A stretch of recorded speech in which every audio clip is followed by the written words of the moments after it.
shall now resume our meeting.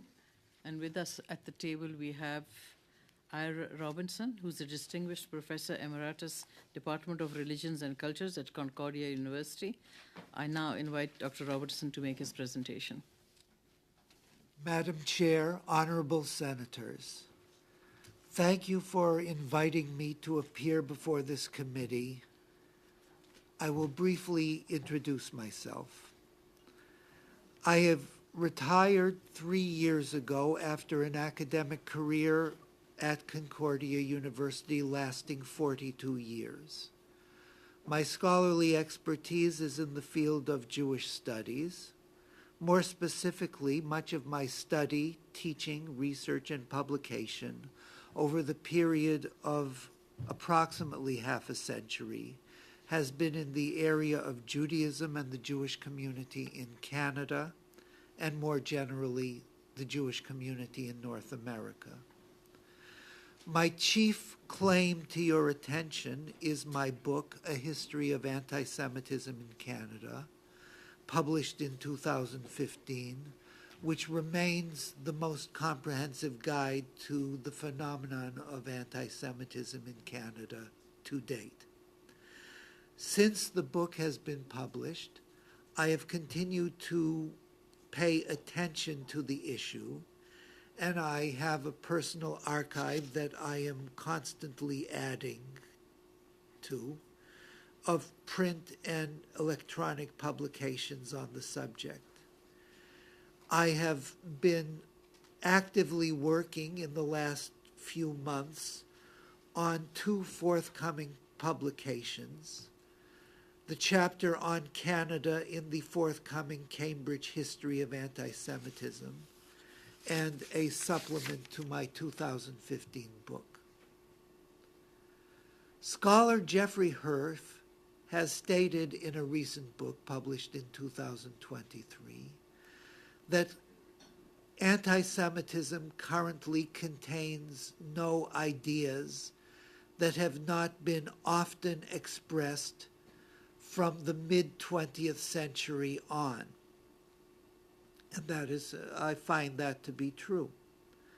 Nonetheless, many, if not most, Jewish Canadians feel that their situation has changed for the worse after October 2023. The reason is that previously their experience has not always or often been firsthand. My colleague, Professor Harold Troper, wrote in the 1990s that his Jewish students' experience of anti-Semitism was mostly at second or third hand. It is hardly credible today to say that Jewish Canadian university students' experience of anti-Semitism could be dismissed in this way. On the contrary, for instance, the 2023 report of Ayelet Cooper, the University of Toronto Faculty of Medicine's senior advisor on anti-Semitism, indicates that she personally has actively tried to hide her Jewish identity outside the Jewish community, including at the University of Toronto, because of anti-Semitism there. And Cooper is not alone in her concerns and her actions. Canadian universities in the past academic year, including my own university, Concordia, have served as a major lightning rod for anti-Semitic manifestations. And these manifestations have adversely affected both Jews and other members of university communities who openly identify with Israel, and has been said by the previous witness, this includes the vast majority of Jewish Canadians. It has as well affected the smooth functioning of universities and indeed of Canadian society as a whole. Law enforcement authorities have struggled to both uphold the free speech rights of anti-Israel demonstrators, while finding themselves unable to deal with the situation as Jewish schools in Montreal, Toronto, have been damaged by gunshots and Molotov cocktails, and synagogues and other Jewish institutions have received bomb threats.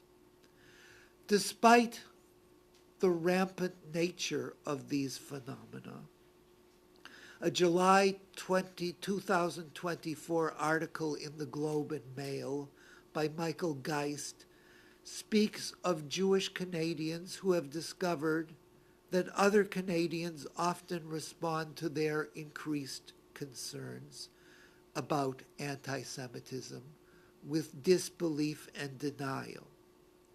Geist cites many examples of this disbelief, including institutional disbelief.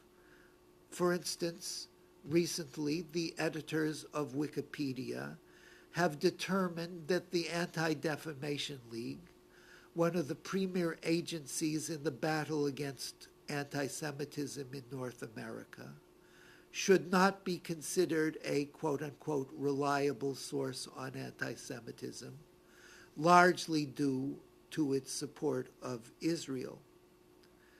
Anti-Semitism in Canada is by all standards detrimental to the Canadian Jewish community and to the human rights of the individual Jewish Canadians who are its members. I therefore commend the members of the Standing Senate Committee on Human Rights for giving proper attention to this issue. Thank you. Thank you. I'm going to do something which I normally never do, is ask you the first question. I'm generally last, but I'm just so interested in your work, and you must have heard my question to the previous witnesses, the history of anti-Semitism, the longest hatred as it's known. I know you talk about anti-Semitism in Canada, but would you be able to share some information with us, like what's driving this? What's driving this? Well, And I'm not talking about now, because we all know what's driving it now, but where did it start and what was driving it? well, that is a large question, and I don't have 24 hours to answer it, so I will try my best. And I will say that there are many religions, ideologies throughout history that have determined that standing between them and their ideal world stand the Jews. And this was true of Hitlerian Nazism. It remains true of Hamas. Once again, Hamas has a vision of an Islamic, a pure, wonderful Islamic society. Only standing in between are the Jews. So now, it has to be said that anti-Semitism is something that does not remain the same. It goes, it changes according to the way the world changes. For instance, in the Middle Ages, when religion was the ultimate authority, the denial of Jewish, what amounts to anti-Semitism came from the basis of religion, religious texts such as the New Testament, for instance. In the 19th century, the influence of religion in society declined, and what was rising was science. Science was the great progressive thing of the 19th century. And anti-Semitism built up a pseudo-science of quote-unquote scientific racism to explain why the Jews should be denied. In our age, anti-Semitism is being, is not being, religion is not being foregrounded. Science is not being foregrounded. What is really important to us in our society is human rights.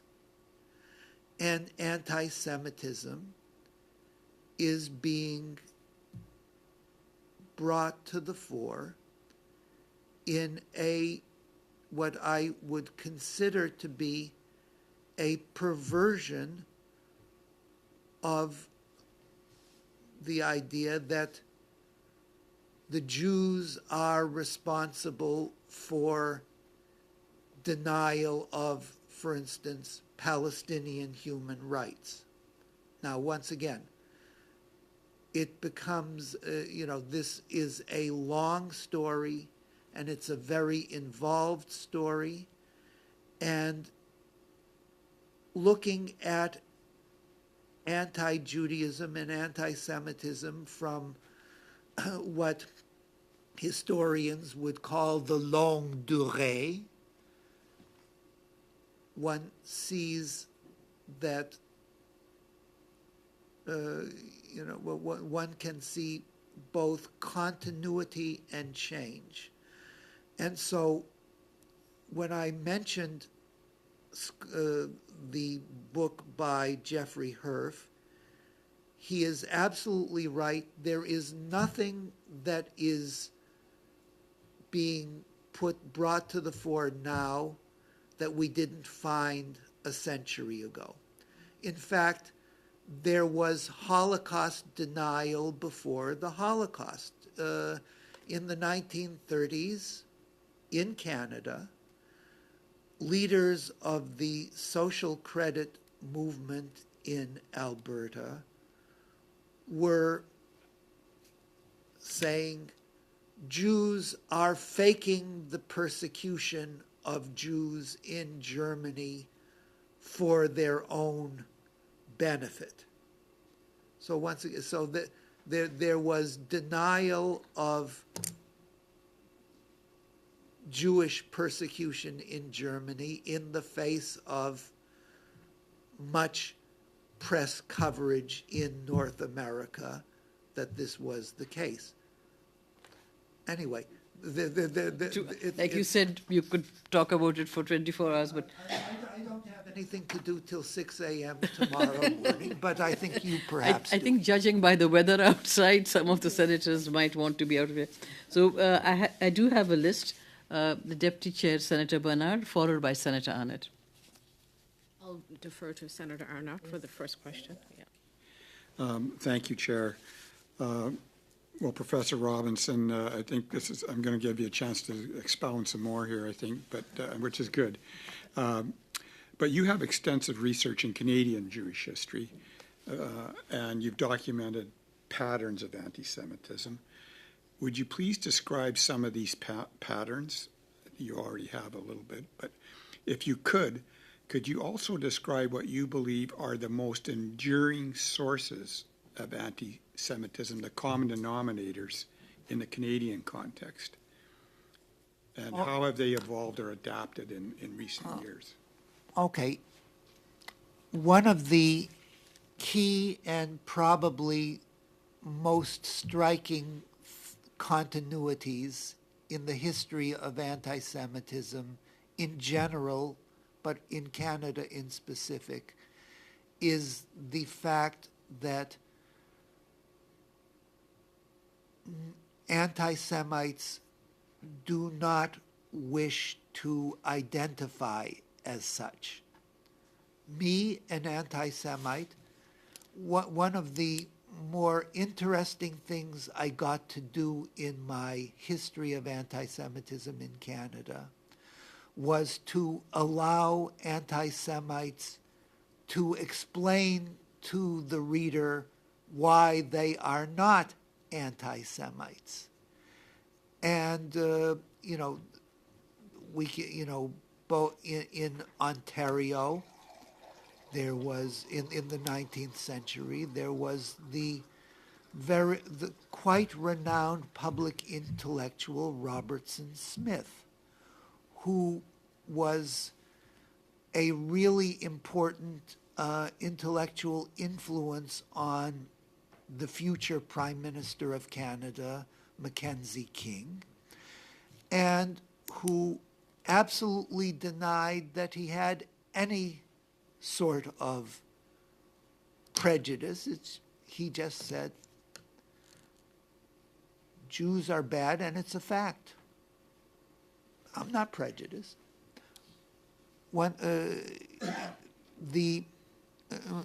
Anyway, there are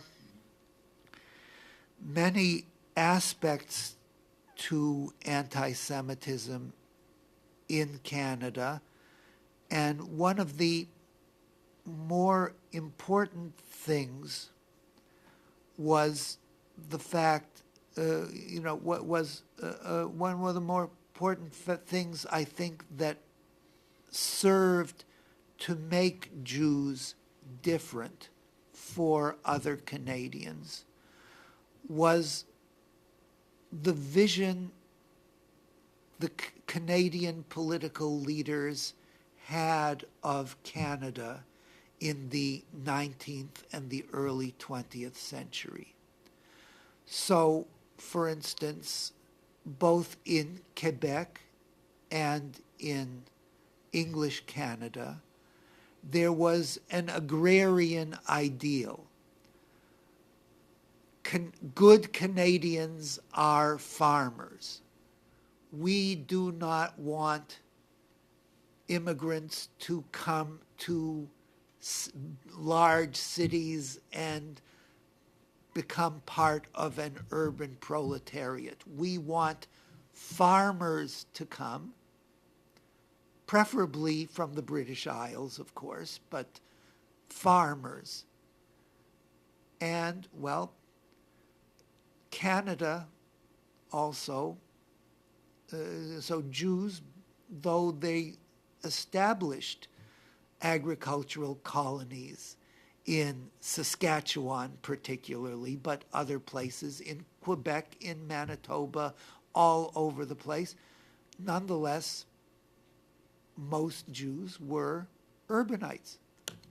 Second issue, Canada saw itself as divided into, of course, what McLennan called the two solitudes: French Quebecers, English Canadians, English, French, Quebec, English Canada, and Jews were neither French nor English speakers, and they were neither Protestant nor Catholic, though for educational purposes they were in Montreal, educated in the Protestant school system with whatever difficulty. There's a long story to that too, but all kinds of, anyway, that's in a very brief way a highlight. I think it's important to set that historical context. It's part of the foundation of the report that we need to do, in my opinion. So I appreciate your advice. Thank you. Senator Bernard, Thank you, Chair. followed by Senator Osler. Thank you, Chair. Dr. Robinson, thank you for being here. Your impressive body of work, the history of anti-Semitism in Canada. I'm wondering if you've explored intersectionality in your work and how experiences are different depending on one's social location. Okay. There are many theoretical bases on which the Canadian Academy likes to classify. Intersectionality is one of them. White studies. There are many theoretical bases that are quite popular and widespread within the social sciences and humanities in Canadian universities and elsewhere. And what happens is that theories are taken beyond, in my opinion, beyond where they can carry. Theory, at its best, is brilliantly illuminating. At its worst, it distorts because it channels people's thinking in certain channels, in certain directions, and the phenomenon of anti-Semitism that I study, and more generally the phenomenon of the Jewish Canadian community, which I also study, is one which is in a certain way sui generis. It is a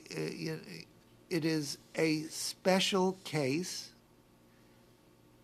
that needs to be engaged within its specificities and in its peculiarities, and a too rigid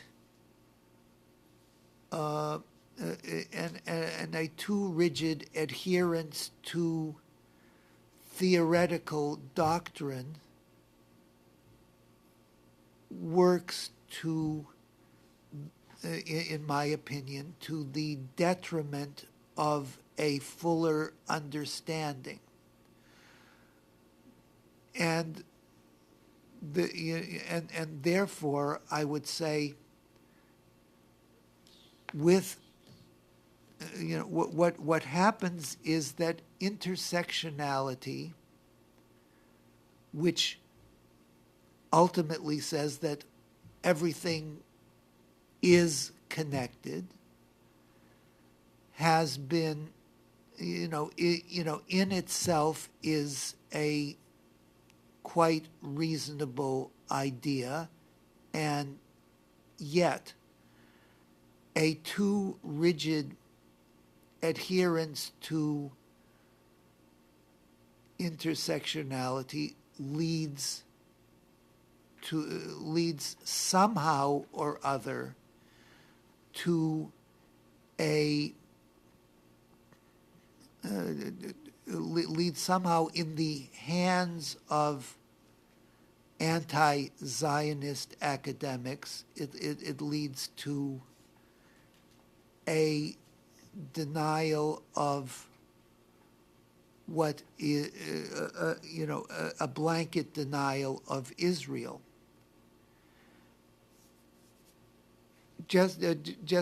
Another example I will take from whiteness, critical whiteness studies. Indeed, it is, it is true that people who were legally considered to be white people were privileged.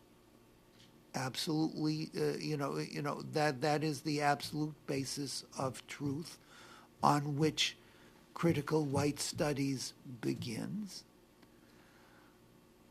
And yet, what we find as the literature of white studies develops is that it is not, particularly in its study in the United States, is that it's not merely that Jews were slave owners in a society where white people owned enslaved people, but somehow it turns out that Jews were this small minority of people were somehow the linchpin and instigators of slavery.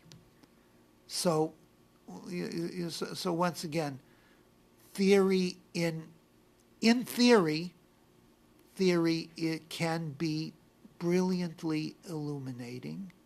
Sometimes in practice, it is less so. Thank you. I have a list of the senators.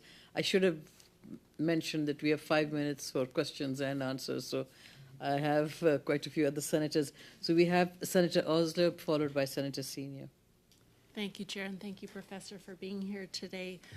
And my question is on the role of education to combat anti-Semitism and all forms of hatred. I was struck by our last panel, who, the two profs spoke about university students that they had taught who have firm Holocaust denial beliefs. And I recognize that education is a provincial and territorial jurisdiction, but do you have any data on Holocaust education in Canadian schools? Has the curricula changed over time? Are there standards in terms of what should be taught? And are there enough efforts on education in schools and on teaching the teachers? Well, there have been quite significant efforts at in terms of educating the public in Holocaust and anti-Semitism.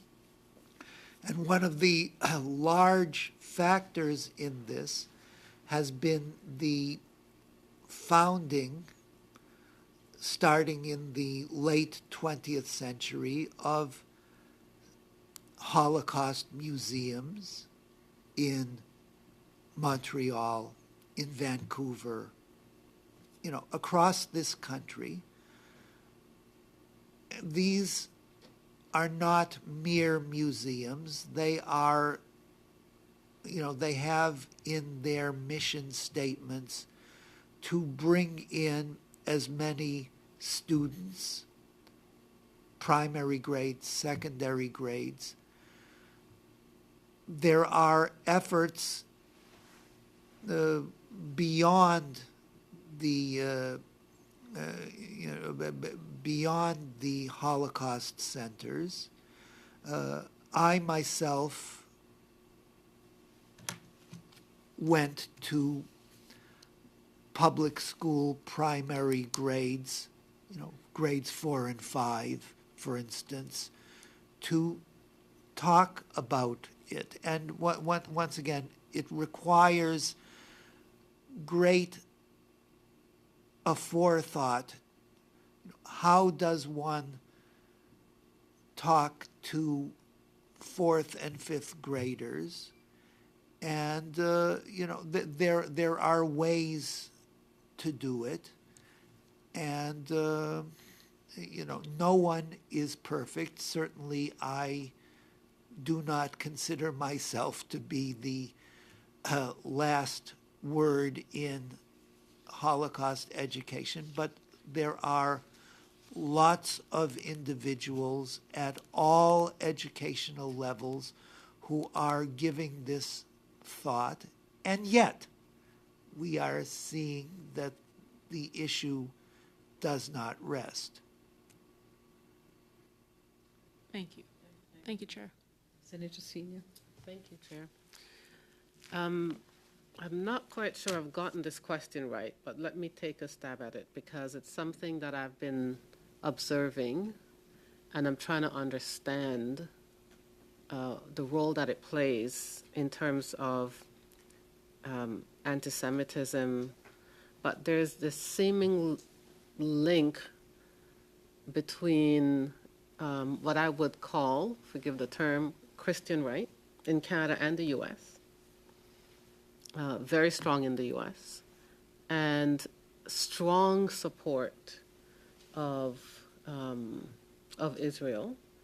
And my observation is questioning whether or not that means that they are fighters of anti-Semitism as well. Do you understand? Oh, what I'm yeah, saying? yes, I do. And once again, there is the short answer, then there's the real answer. And the real answer is not short and simple, but it's long and complex, I'm afraid, because people make the mistake of thinking of the Christian right, whether in Canada or the United States, as a simple block. It is anything but simple. There's a very recent book on American evangelical Christians in the United States, which shows that there are, in fact, many facets to evangelical Christianity in the United States, which certainly do include strong support for Israel by many, but includes as well significant support for the Palestinian cause. And, the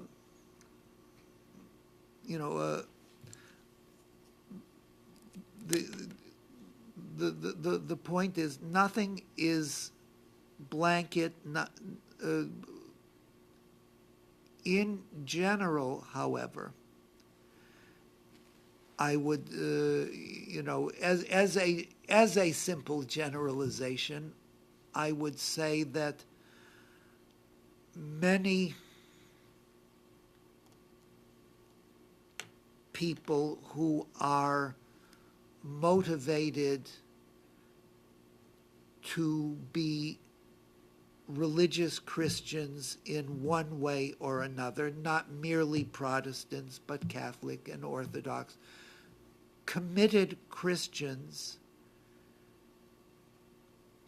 have a large tendency, I think, to be supportive of Israel in the present day, always with exceptions. And the exceptions have always been the case. But once again, as a broad generalization, the more liberal Christianities tend to be more relatively speaking, more critical of Israel.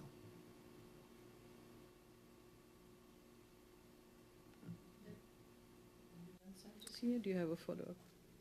I don't know what my follow-up is, but I'm sure I have one. I think it's more, speaking again in generalization, and I get the distinction because there's nothing that is, broken down in such simple terms, but the impression I've gotten is that the support for Israel doesn't necessarily translate into being supportive of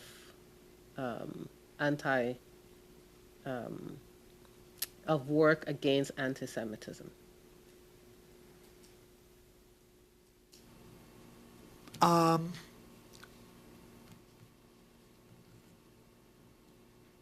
Nothing, once again, nothing is, I can make no blanket statements, and I will not make any blanket statements. What I will say, however, is that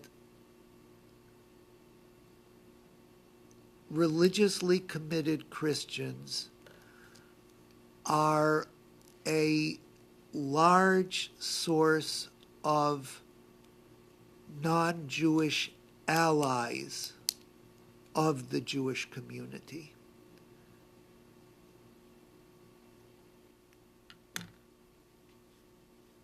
Thank you. It raises another question, Professor, when you say that you find that liberal Christians support Palestine. But when we talk about Palestine and Palestinians, we're not only talking about Muslims, right? They are Christian Palestinians, and there's people of other faith also. So do you think that might have something to do with it? I do not, certainly Palestinian Christians are a factor.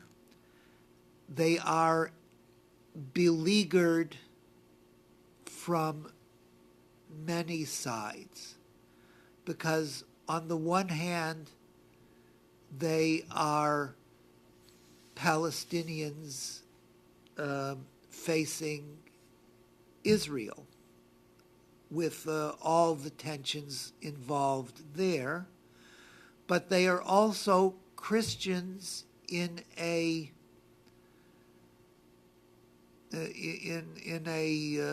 Palestinian population that is more and more Muslim, and not merely Muslim because they were born Muslims, but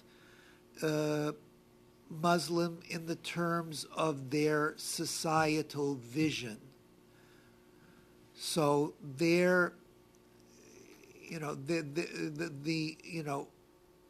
Hamas, for instance, as an example, is a Muslim movement that looks for the ultimate triumph of Islam and is therefore in somewhat tension with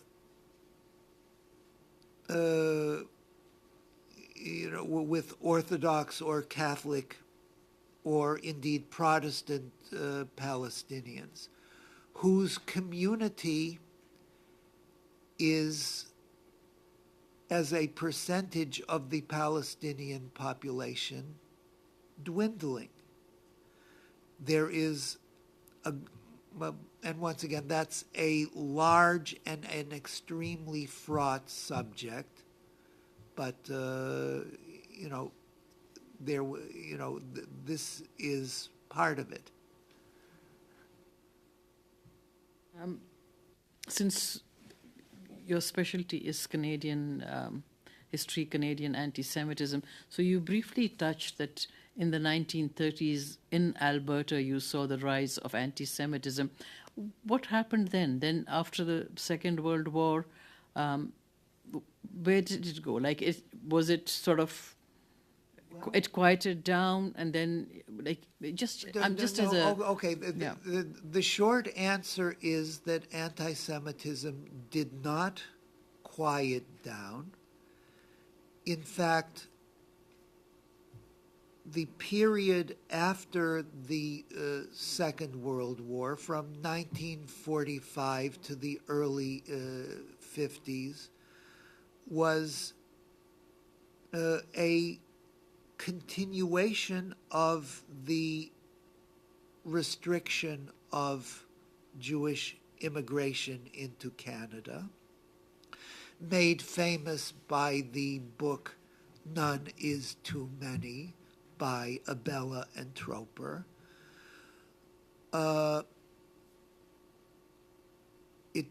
The revelation of the systematic destruction of European Jewry did not change that immediately. It took until the late 40s and into the early 50s for the impact of this to get through and for Jewish refugees in Europe to be admitted to Canada in any appreciable numbers. So it does not quiet down then. What happens, however, in the 1950s and especially into the 1960s was the discrediting of institutional racism in Canada. And this this was, there was certainly not just racism against Jews, against Asian Canadians, Black Canadians, First Nations, it need not be said. But starting in the 50s and into the 60s, institutionalized racism, such as segregated schools or segregated neighborhoods, become illegal and ultimately are looked upon as not merely illegal but immoral. And the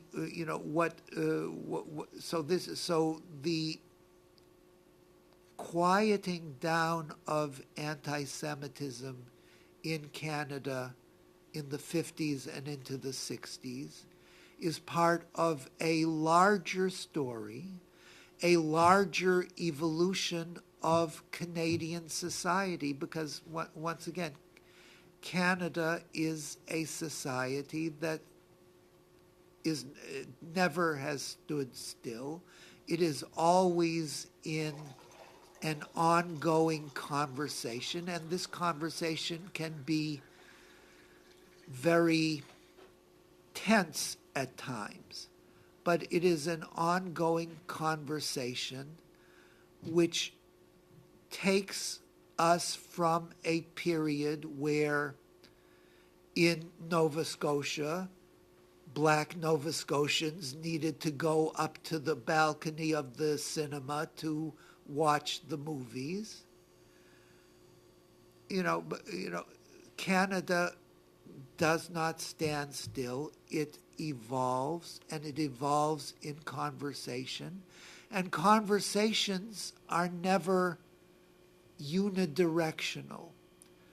We are at a point in Canadian history where the conversation on Jews particularly, but not merely on Jews, but on Jews in particular, this is what we're talking about, is going in a direction that I personally do not like, and I believe that most Canadians do not like.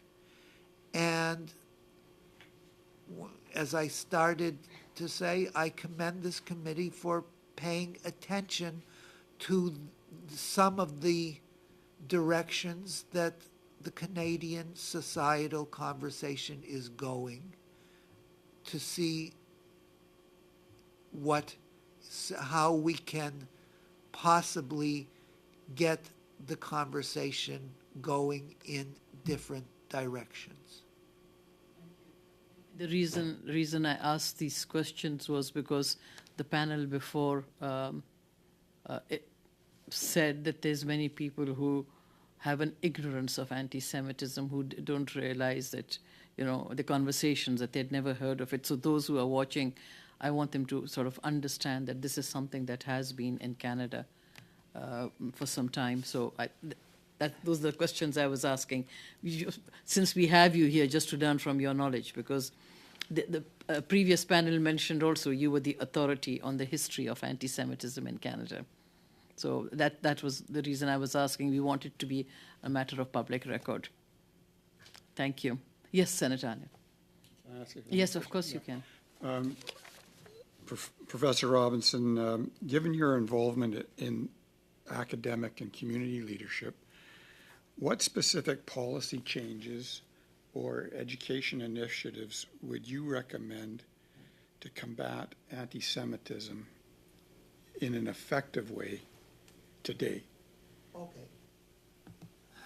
That, once again, is a large question, and I do not have 2 hours to harangue you, but I will start, and I won't finish, but I can only start by saying that what is important is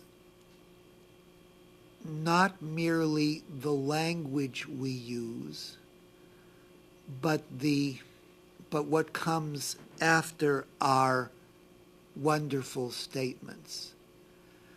I have heard political leaders in Canada on all levels, municipal, provincial, national, decry anti-Semitism.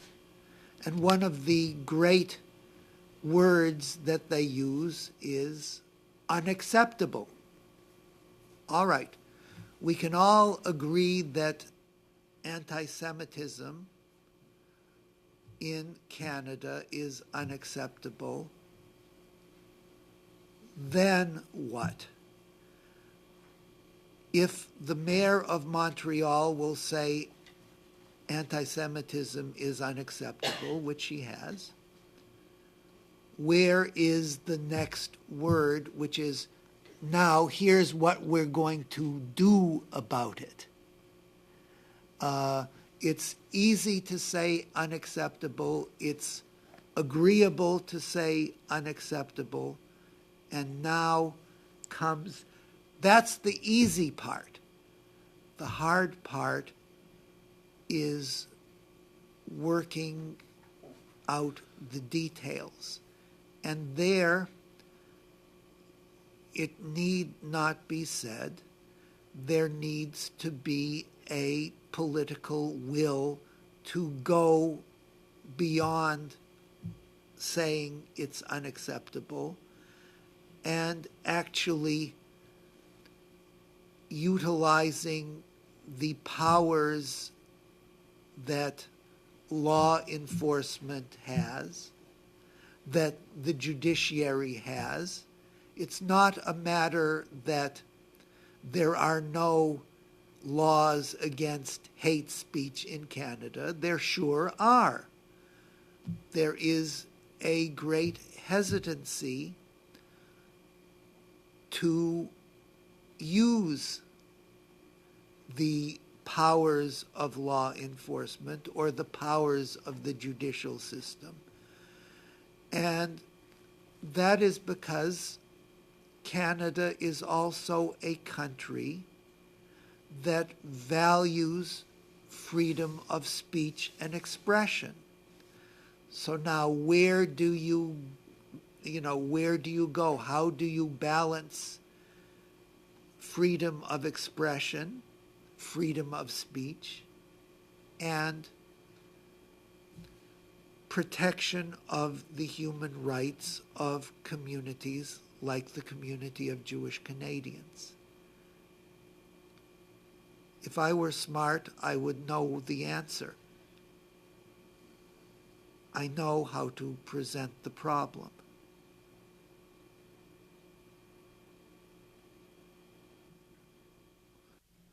Thank you very much. On behalf of the committee, I want to thank you, Professor Robinson, for taking the time to come and appear before us. Your testimony will help us when we get to the point of writing the study. Honorable colleagues and guests, that concludes our meeting. I now declare our meeting adjourned.